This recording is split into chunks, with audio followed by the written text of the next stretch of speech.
할렐루야. 11월 20일 화요일 새벽 예배 오신 여러분 주님의 이름으로 환영합니다. 이 시간 하나님이 주시는 은혜와 평강이 충만한 시간이 되시길 주님의 이름으로 축원합니다. 함께 찬송가 450장 내 평생 소원 이것뿐 찬송하심으로 오늘 새벽 예배를 시작하도록 하겠습니다.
하나님 아버지 감사합니다. 오늘 저에게 또 새로운 하루를 허락하여 주심에 감사를 드립니다. 시간 하루의 첫 시간을 하나님께 올려드립니다. 하나님의 말씀을 통해 우리의 삶의 방향을 아버지 깨닫게 하여 주시옵시고 오늘 하루의 삶을 통해 하나님의 뜻이 이루어지는 귀한 축복의 삶을 살아갈 수 있도록 아버지께서 이 시간 함께하여 주시옵소서. 이 시간 특별히 우리가 어떠한 순간에서도 하나님을 향한 감사를 잃어버리지 않게 하여 주시옵소서. 하나님께서 내게 베풀어 주신 그 은혜를 기억하며 살아가 이 세상에서 하나님을 원망하는 삶이 아닌 고난 중에도 하나님을 기뻐하고 하나님을 찬양하며 하나님을 예배하는 삶을 살아 하나님이 주시는 큰 평안과 소망을 경험하는 오늘 하루의 삶을 살아갈 수 있도록 아버지께서 인도하여 주시옵소서. 이 시간 하나님의 말씀을 듣습니다. 우리의 마음은 열어주시옵시고 하나님과 깊은 만남을 이루는 은혜의 시간 되게 하여 주시옵소서. 이 모든 것에 감사드리며 살아계신 주 예수 그리스도의 이름으로 기도하옵나이다. 아멘. 오늘 우리에게 주시는 하나님의 말씀은 구약성경 창세기 50장 1절에서 14절까지의 말씀입니다. 요셉이 그의 아버지 얼굴에 굽으려 울며 입맞추고 그 수종드는 의원에게 명하여 아버지의 몸을 향으로 처리하게 하매 의원이 이스라엘에게 그대로 하되 40일이 걸렸으니 향으로 처리하는 데는 이날수가 걸림이며 애굽 사람들은 70일 동안 그를 위하여 곡하였더라.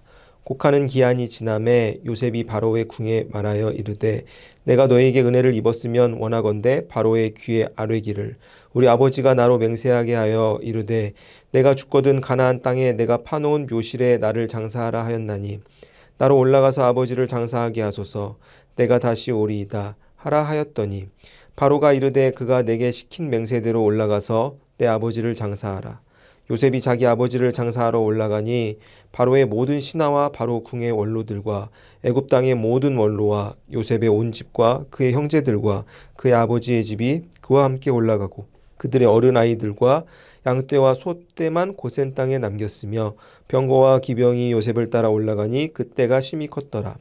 그들이 요단강 건너편 아닷 타작 마당에 이르러 거기서 크게 울고 애통하며 요셉이 아버지를 위하여 7일 동안 애곡하였더니 그 땅 거민 가나안 백성들이 아닷 마당에 애통을 보고 이르되 이는 애굽 사람의 큰 애통이라 하였으므로 그 땅 이름을 아벨 미스라임이라 하였으니 곧 요단강 건너편이더라.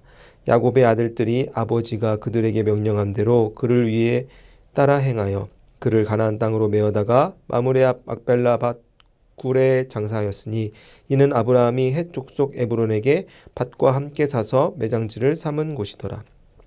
요셉이 아버지를 장사한 후에 자기 형제와 호상꾼과 함께 애굽으로 돌아왔더라. 아멘. 우리가 이제는 어느덧 창세기의 마지막 장인 50장에 다 왔습니다. 우리가 계속해서 창세기 말씀을 묵상했는데 시간이 흘러서 마지막 장에 오게 되었습니다. 창세기 50장을 보시면은 이제 요셉의 마지막 이야기가 진행되는 것을 우리가 볼 수 있습니다. 바로 전장 49장 끝에는 어떠한 일이 일어났죠? 요셉의 아버지 야곱이 숨을 거두는 장면에서 49장이 마무리되는 것을 우리가 함께 보았습니다. 그리고 50장에는 이제 그 야곱의 장례가 진행되는 모습이 조금 구체적으로 나오는 것을 우리가 50장을 통해서 볼 수가 있는 것입니다. 시간이 지나도 그 인간이 세상에서 이제 죽음을 맞이하는 순간은 모든 가족들에게 슬픈 시간인 것은 변하지 않는 것 같습니다. 지금 오늘 본문 말씀을 보시면은 요셉이 아버지 야곱이 147세, 어떻게 보면은 이제 나이가 들어서 돌아가셨음에도 불구하고 그 돌아가신 아버지 얼굴에 이렇게 입을 맞추며 눈물을 흘리는 그런 요셉의 슬픔이 담겨진 모습을 우리가 다시 한번 볼 수 있습니다. 1절 말씀을 다시 한번 함께 읽어 보시겠습니다. 요셉이 그의 아버지 얼굴에 굽으려 울며 입 맞추고, 요셉이 야곱의 입을 맞추며 눈물을 흘리고 있는 것입니다. 그 요셉의 큰 슬픔이 이 구절 안에 표현되고 있는 것입니다. 우리가 떠올리는 그 장래의 순간들이 다 있을 수 있습니다. 많은 분들이 가족을 이렇게 떠나보낸 경험이 있을 것입니다. 저도 오늘 이 성경 구절 보며 요셉이 아버지를 이렇게 떠나보내는 그 장래의 과정을 보면서 저도 어렸을 적에 한 15년 전에 그 외할아버지 장례 예배 때가 생각이 났습니다. 몇 번의 다른 가족분들의 장례 예배를 치른 적이 있었지만 저에게 이제 가장 슬픈 날로 이제 기억되는 것이 저 외할아버지가 돌아가셨을 때 굉장히 이렇게 마음이 되게 고통스럽고 슬펐던 순간들이 저도 떠올릴 수가 있었습니다. 왜 그렇게 내가 이렇게 슬퍼했을까라고 생각을 해보니까 제가 그때 나이가 한 21살, 2살 정도 됐었는데 어렸을 적부터 외할아버지에게 큰 사랑을 받기만 하고 그 사랑을 내가 제대로 표현하지 못하고 되돌려주지 못하고 사랑만 받기만 한 것 같아서 조금 죄송한 마음에 슬픈 마음에 조금 그때 더욱더 고통스럽지 않았나 제가 다시 한번 기억을 해볼 수 있었습니다. 오늘 본문에서 야곱 아버지를 이렇게 떠나보내며 요셉은 아버지 품에 안겨 눈물을 흘리면서 무슨 생각을 했을까요? 아마도 아버지 야곱을 향한 원망이 담긴 슬픔은 아니었을 것입니다. 제 생각으로는 아마 아버지에게 좀 더 못해드린 그런 후회가 담겨져 않았을까라는 생각도 해보았습니다. 왜 요셉이 그렇게 큰 슬픔을 경험하였을까요? 아버지를 떠나보내고.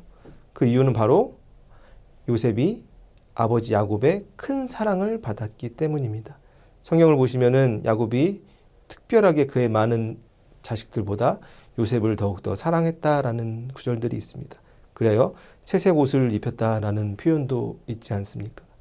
오늘 지금 본문에서 야곱이 숨을 거둔 순간 그 아들 중에 가장 슬픈 사람이 지금 아마 요셉이 아닐까라는 저는 생각을 해볼 수 있었습니다. 우리가 부모와 자식 간의 관계, 부모와 자식 간의 사랑에 대해서 오늘 또 성경 말씀을 통해서 생각해 볼 수가 있습니다. 세상에 어떤 분들은 부모의 사랑을 제대로 받으며 살아가지 못하는 분들 계십니다. 흔히 우리가 고아라고 부르는 분들이 있습니다.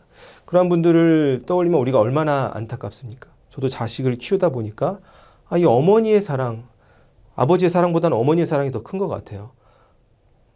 동의하지 않으신 분도 계실 수 있겠지만 제 아내가 제 애들한테 하는 거 보면서 참 어머니의 사랑이 이렇게 위대하구나라는 생각을 할 때가 있습니다. 이러한 어머니의 사랑, 부모의 사랑을 받지 못하고 세상에 태어나서 자라는 게 얼마나 이렇게 슬픈 일이고 안타까운 일인가라는 생각을 다시 한번 할 수 있었습니다. 그런데 이게 더욱더 심각한 문제는 이런 부모의 사랑을 받지 못하면 나중에 다른 이에게 줄 수 없는 있는 사랑이 무엇인지 모를 수도 있겠다는 제가 생각을 할 수 있었던 것입니다. 인간의 사랑은 무엇입니까? 주고받는 것입니다. 내가 이만큼의 사랑을 주면 그 사랑을 받고 내가 배운 사랑을 또다시 전하는 것이 인간의 사랑이라고 할 수 있습니다. 하지만 우리는 때로는 이 세상을 살아가면서 부모님들이 큰 사랑을 자녀들에게 주어도 부모님들을 배신하거나 부모를 가슴 아프게 하는 또 자녀들이 있다는 모습을 우리는 볼 때가 있습니다. 때로는 우리가 또 그러한 삶을 살아갈 때도 있는 것입니다. 그 이유가 무엇입니까? 바로 인간적인 사랑에는 한계가 있기 때문입니다. 예수님께서는 부모 자식 간의 관계에 대해서 마태복음 10장 36절에서 38절까지 이렇게 말씀해 주셨습니다. 사람의 원수가 자기 집안 식구리라. 아버지나 어머니를 나보다 더 사랑하는 자는 내게 합당하지 아니하고 아들이나 딸을 나보다 더 사랑하는 자도 내게 합당하지 아니하며 또 자기 십자가를 지고 나를 따르지 아니하는 자도 내게 합당하지 아니하리라. 아멘. 예수님의 이 말씀을 통해서 우리가 깨달을 수 있는 것이 무엇입니까? 가족이 원수일 수도 있다는 것입니다. 그렇게 되는 이유가 무엇이죠? 우리가 가장 사랑해야 되는 대상이 하나님의 아들 예수님인데 예수님보다 나의 부모나 나의 자식이 내 마음속에 더 크게 자리 잡혀 있을 때 그것들이 우리의 우상이 될 수 있다고 예수님께서는 경고하고 있는 것입니다.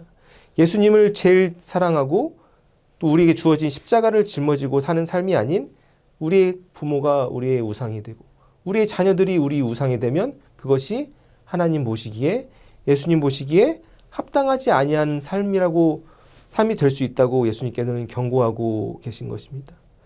우리가 기억해야 되는 삶은 무엇입니까? 바로 하나님을 향한 신앙 안에서 우리 가족 간의 사랑이 이루어져야 완전한 사랑을 이룰 수 있는 것입니다. 오늘 본문을 보시면은 요셉은 아버지 야곱의 장례를 성대하게 준비합니다. 40일 동안 몸에 향을 피우고 70일이 넘게 곡을 하는 그런 요셉의 모습들이 있습니다. 큰 화려한 장례를 준비하고 있는 것입니다. 이렇게 야곱과 요셉의 관계, 요셉이 아버지를 그 잃은 슬픔을 이기지 못하고 그렇게 혼신의 힘을 다해서 장례를 준비할 수 있는 이유가 무엇이죠? 바로 야곱과 요셉이 신앙 안에서 이루어진 아름다운 부모와 자식 간의 관계가 이루어졌기 때문입니다. 인간적인 사랑을 뛰어넘는 하나님의 사랑으로 바탕으로 인해 가족의 관계가 이루어졌기 때문에 그들이 아름다운 모습으로 이렇게 많은 사람들에게 비춰질 수 있는 것입니다.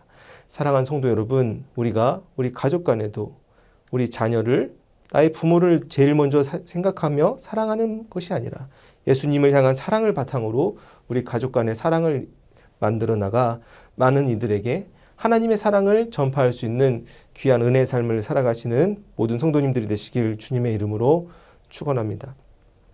이어서 4절, 5절에 보시면은 요셉이 아버지를 장례 치르는 장면이 계속해서 이어집니다. 4절, 5절 말씀 다시 한번 함께 읽어 보시겠습니다. 곡하는 기한이 지남에 요셉이 바로의 궁에 말하여 이르되 내가 너희에게 은혜를 입었으면 원하건대 바로의 귀에 아뢰기를 우리 아버지가 나로 맹세하게 하여 이르되 내가 죽거든 가나안 땅에 내가 파놓은 묘실에 나를 장사하라 하였나니 나로 올라가서 아버지를 장사하게 하소서. 내가 다시 오리이다 하라 하였더니 아멘. 오늘 4절 5절을 보시면은 이제 70일 동안 아버지 장례를 준비하던 요셉이 자신의 애굽 왕 바로에게 또 다른 부탁을 하고 있는 장면이 이어지고 있는 것입니다. 아버지의 장례를 치르기 위해 아버지가 나한테 행한 그런 명령을 이루기 위해서 나를 가나안 땅으로 보내주십시오라고 부하가 어떻게 보면 왕에게 자신의 아버지 장례를 위해서 부탁하고 있는 장면인 것입니다. 이 장면을 우리가 좀 생각해 보면 그 왕의 입장에서 보면 어떻게 보면 굉장히 무례한 부탁일 수 있습니다. 이미 70일 동안 장례를 준비하고 곡을 하고 그 정도의 시간을 보내는데 또다시 가나안 땅으로 아버지 장례를 위해서 간다는 그러한 부하의 말을 듣고 바로의 마음이 어려울 수도 있을 것 같습니다. 하지만 바로는 어떻게 반응을 합니까? 바로의 반응을 우리가 6절을 다시 한번 함께 읽어보시겠습니다. 바로가 이르되 그가 내게 시킨 맹세대로 올라가서 내 아버지를 장사하라. 바로가 어떻게 요셉의 청에 응했습니까? 예스한 거죠. 그래, 네 말대로 네가 그 그곳에 가서 내 아버지를 장사하라. 흔쾌히 허락하는 장면이 나옵니다. 우리가 이것을 쉽게 이렇게 생각할 수 있지만 이 구절에 여러 가지 의미가 담겨져 있다는 것을 우리가 생각해 봐야 됩니다. 바로 왕이 어떠한 사람이었습니까? 우리가 흔히 구약성경 보면 바로 왕이라는 표현이 많이 나오지만 바로가 왕의 이름이 아니라는 것은 우리가 알 수 있습니다. 우리가 이집트 관련된 역사서라든가 박물관에 보면 알 수 있죠. 흔히 파라오라고 얘기하지 않습니까? 애굽, 이집트의 왕을 지칭하는 그런 표현이 파라오라고 할 수 있습니다. 그래야 약 140명이 넘는 파라오들이 있습니다. 애굽의 왕이었던 것입니다. 애굽의 왕은 큰 정치적으로 권력의 끝에 있었고 정치뿐만 아니라 종교적으로도 끝에 있었던 사람입니다. 최정점에 있었던 사람이 바로 왕 파라오라고 할 수 있습니다. 그러하여 그 나라에서는 하나님과 같은 존재, 우리가 쉽게 요즘 세상에서 떠올릴 수 있는 게 뭐가 있을까요? 북한을 떠올릴 수 있습니다. 북한을 가면 김일성, 김정일 이런 큰 동상을 만들고 아버지라고 부르고 거의 신격화하지 않고 있습니까? 신격화하지 않습니까? 그러한 삶보다 더욱더 폐쇄적이고 그 왕 중심적인 그런 사회가 애굽의 사회였다고 우리가 할 수 있습니다. 그런데 이 하나님을 믿지 않는 그 이방인의 정점으로 서 있었던 바로 왕이 요셉의 청을 들어주고 있는 것입니다. 더욱이 그냥 가나안으로 가는 걸 허락해 준 것뿐만 아니라 또한 호의를 베푸는 장면이 9절에 등장하는데 우리가 9절 말씀 다시 한번 함께 읽어 보시겠습니다.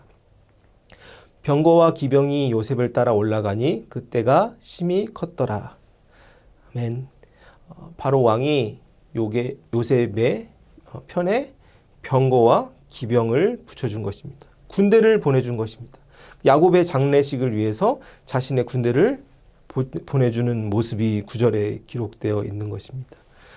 굉장히 화려한 장례식을 우리가 떠올릴 수 있습니다. 엄청난 그런 장례 행렬이 가나안으로 향하고 있는 것입니다.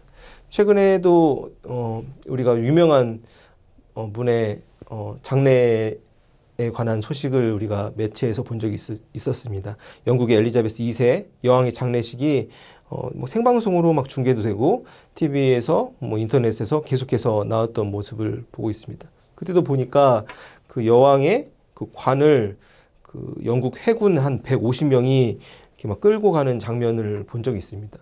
그래서 저는 오늘 그 본문을 보면서 아마 그 요셉 아버지 야곱을 향한 그 장례 행렬이 그보다 훨씬 더 크고 거대하지 않았나라는 생각을 해볼 수 있었습니다. 이와 같이 바로 왕이 요셉을 위해서 헌신했던 이유가 무엇이었을까 저는 생각해 보았습니다. 요셉이 일을 잘하는 부하여서 그랬을까?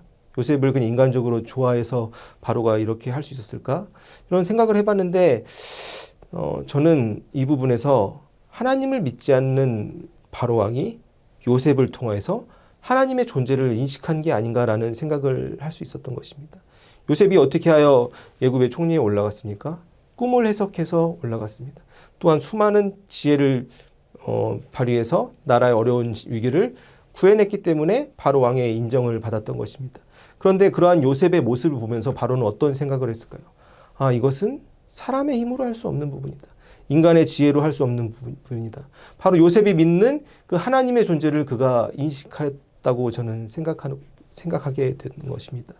우리가 어떠한 삶을 살아가야 됩니까? 우리는 교회 안에서 살아가는 것이 아니라 세상 속에서 살아가고 있습니다. 세상엔 아직도 많은 사람들이 하나님을 믿지 않는 사람들이 있습니다. 우리가 그들에게 살아계신 하나님의 능력을 증거하는 삶을 살아가야 되는 것입니다. 그리하여 그들이 생각했을 때 내 친구가 믿는 하나님, 나의 직장 동료가 믿는 하나님, 내 아내가 믿는 하나님, 내 남편이 믿는 하나님, 위대하신 하나님이구나. 정말 살아계신 능력의 하나님이구나라는 그런 생각이 들어가게끔 우리가 우리 삶에서 매일매일 하나님의 능력을 증거하는 삶을 살아가야 되는 것입니다. 사랑하는 성도 여러분, 우리가 이 세상의 삶 속에서 우리 하나님을 아직도 믿지 못하고 알지 못하는 그러한 많은 사람들에게 살아계신 하나님의 능력을 직접적으로 간접적으로 전달하는 삶을 살아 영혼 구원의 방주 역할을 감당하실 수 있는 모든 성도님들이 되시기를 주님의 이름으로 축원합니다. 오늘 말씀을 정리해 보겠습니다. 우리가 오늘 본문 말씀을 통해서 크게 두 가지를 생각할 수 있습니다. 첫 번째로는 우리가 부모 자식 간의 관계가 어떻게 보면 하나님이 주신 귀한 선물이지만 예수님을 향한 사랑 안에서 그런 관계가 이루어져야 된다는 것을 우리가 깨달을 수 있는 것입니다. 야곱에게 수많은 아들들이 있었습니다. 그럼에도 불구하고 요셉이 그 아버지를 가장 많이 사랑하고 야곱도 요셉을 그렇게 사랑할 수 있었던 이유는 그들 마음 가운데 하나님을 사랑한 사랑이 깔려 있었기 때문입니다. 우리가 우리 마음속에 예수님을 향한 사랑을 중심으로 가족에게 사랑을 베푸는 삶을 살아갈 때 인간적인 사랑을 뛰어넘는 하나님의 크신 사랑으로 완전한 부모 자식 간의 아름다운 인간관계가 될 수 있음을 우리가 믿으며 살아가야 될 것입니다.